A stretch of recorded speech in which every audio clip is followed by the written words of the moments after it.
नमस्कार. यशाचं खरं रहस्य काय आहे? हा एक असा प्रश्न आहे जो आपल्या सगळ्यांच्या मनात कधी ना कधी येतोच.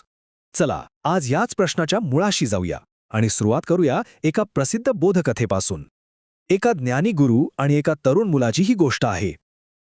गोष्ट अशी आहे की एक तरुण मुलगा एका ज्ञानी गुरूंकडे जातो आणि अगदी साधा प्रश्न विचारतो, गुरुजी, मला यशस्वी व्हायचंय, त्याचं रहस्य काय आहे? गुरुजी फक्त हसतात आणि म्हणतात, उद्या सकाळी नदीकाठी भेट.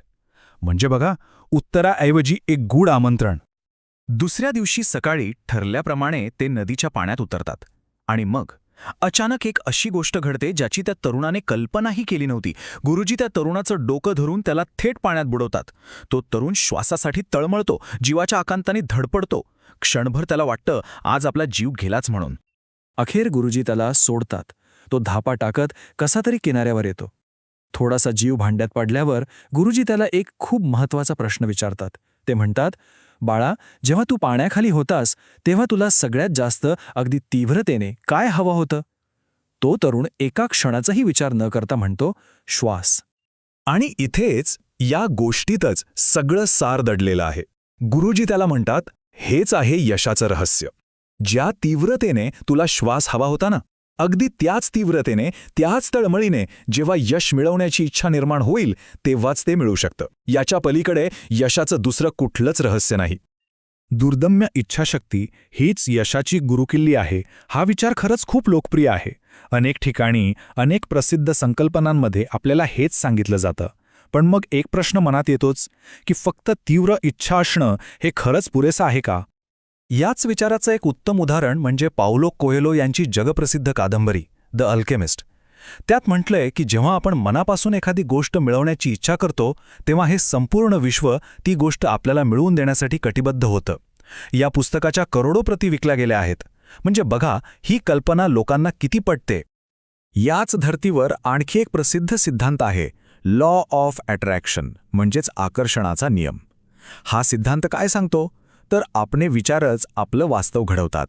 आपण ज्या गोष्टींचा तीव्रतेने विचार करतो त्याच गोष्टी आपल्या आयुष्यात येतात. सगळा विचारांचा खेळ आहे. आता बघा, जर तीव्र इच्छा आणि सकारात्मक विचारांमध्ये एवढी मोठी ताकद असेल तर मग एक साधा प्रश्न उरतोच, प्रत्येकाला जे हवंय ते का मिळत नाही? कारण इच्छा तर सगळेच करतात, नाही का? चला तर मग या कल्पनेच्या पलीकडे जाऊन जरा वास्तवाकडे नजर टाकूया. कारण इच्छा आणि वास्तव यांच्यामध्ये अनेकदा एक मोठी दरी असते आणि याच दरीमध्ये नशिबाचा खेळ सुरू होतो. जरा विचार करा, गरिबीत जगणाऱ्या माणसाला त्यातून बाहेर पडण्याची इच्छा किती तीव्र असेल? IIT किंवा IAS होण्यासाठी विद्यार्थी 2-2, 3-3 वर्ष जीवाचं रान करतात. हजारो लोक अभिनेता बनण्याचं स्वप्न घेऊन मुंबईत येतात. या सगळ्यांच्या इच्छेची तीव्रता त्या पाण्याखाली धडपडणाऱ्या तरुणापेक्षा काही कमी असेल का? अजिबात नाही. पण मग अडचण कुठे येते? कटू सत्य हे आहे की संधी मर्यादित आहेत, जागा मर्यादित आहेत. त्यामुळे प्रत्येकाची इच्छा असूनही आणि प्रचंड मेहनत करूनही प्रत्येकालाच यश मिळेल याची खात्री देता येत नाही. उदाहरण घ्यायचं झालं तर भारताच्या राष्ट्रीय क्रिकेट टीममध्ये किती खेळाडू खेळतात? फक्त 11. मग विचार करा, रणजी ट्रॉफीमध्ये उत्कृष्ट कामगिरी करूनही ज्या खेळाडूची निवड अगदी थोडक्यात हुकते, त्याच्या इच्छेत किंवा मेहनतीत काही कमी असतं का? किंवा समजा IITमध्ये 3000 जागा आहेत. मग ज्या विद्यार्थ्याचा रँक 3001 येतो त्याने काही अभ्यास केलेला नसतो? त्याच्या स्वप्नांमध्ये तीच आग नसते का? नक्कीच असते. फरक अगदीच किरकोळ असतो. आणि हे बघा, ऑलिम्पिकमध्ये तर एका सेकंदाच्या 1000व्या भागाने सुवर्णपदक हुकतं. जो जिंकतो आणि जो दुसऱ्या क्रमांकावर येतो त्यांच्या मेहनतीत आणि इच्छेत खरंच काही फरक असतो का? नाही. फरक असतो तो फक्त काही क्षणांचा. आणि इथेच समाजाचं एक वेगळं रूप दिसतं.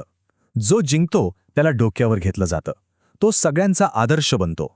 पण जो काही क्षणांनी हारतो त्याला प्रत्येकजण सल्ले देत सुटतो, त्याच्या चुका काढतो. त्याच्या मेहनतीकडे मात्र पूर्णपणे दुर्लक्ष केलं जातं. तर मग प्रश्न असा आहे की इच्छा आणि मेहनत या पलीकडे नक्की काय आहे? काही जण याला नशीब असं सोपं नाव देतात. पण नशीब म्हणजे काही जादू नाही, तर योग्य वेळी, योग्य ठिकाणी आणि योग्य लोकांसोबत असण्याचा तो एक संयोग असतो. याचा अर्थ असा की केवळ इच्छा असून चालत नाही आणि फक्त नशिबावर अवलंबून राहूनही चालत नाही. मग यशाचं खरं सूत्र आहे तरी काय? चला आता इच्छा आणि वास्तव यांचा मेळ घालून एक अधिक परिपूर्ण सूत्र काय असू शकतं ते पाहूया. यश म्हणजे फक्त स्वप्न पाहणं नाही, तर यशासाठी दुर्दम्य इच्छाशक्तीला योग्य कृतीची आणि वास्तववादी मानसिकतेची जोड द्यावी लागते. जेव्हा या तिन्ही गोष्टी एकत्र येतात तेव्हाच यशाची शक्यता खऱ्या अर्थाने वाढते.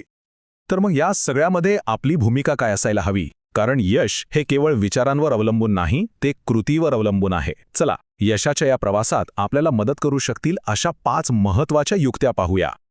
ह्या 5 युक्त्या म्हणजे असं समजा की यशाच्या प्रवासाचा एक नकाशाच आहे.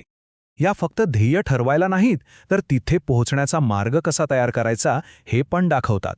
ह्यामध्ये स्वअवलंबन, नियोजन, आव्हानांना सामोरं जाण्याची तयारी, संयम आणि सातत्य ह्या सगळ्या गोष्टी येतात.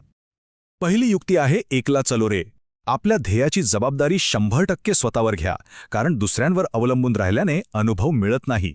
जेव्हा आपण एकट्याने मार्ग काढतो तेव्हाच समस्या सोडवण्याची खरी कला शिकता येते आणि स्वतःची एक वेगळी ओळख निर्माण करता येते.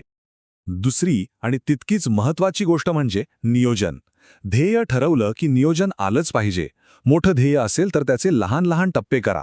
यामुळे काय होतं, वेळ आणि शक्तीचा योग्य वापर करता येतो आणि आपण ध्येयापासून भटकत नाही. आता तिसरी आणि चौथी युक्ती एकत्र येते. एक गोष्ट पक्की लक्षात ठेवा, यशाचा मार्ग कधीच सोपा नसतो. तो खडतरच असतो. लोक तुम्हाला मागे खेचतील, टीका करतील. अशा वेळी विचलित न होता ध्येयावर लक्ष केंद्रित करणं महत्त्वाचं आहे. आणि यासाठी संयम हा सर्वात मोठा गुण आहे.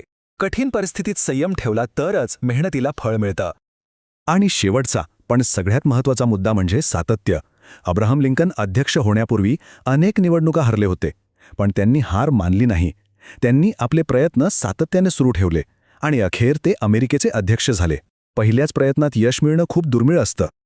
तर मग पुन्हा एकदा सुरुवातीच्या कथेवर येऊया आणि स्वतःला एक प्रश्न विचारूया. आपल्या ध्येयासाठी आपली इच्छा श्वास घेण्याइतकीच तीव्र आहे का? आणि जर उत्तर हो असेल तर त्या इच्छेला योग्य नियोजन, कठोर परिश्रम, संयम आणि सातत्याची जोड देण्यास आपण तयार आहोत का? विचार नक्की करा.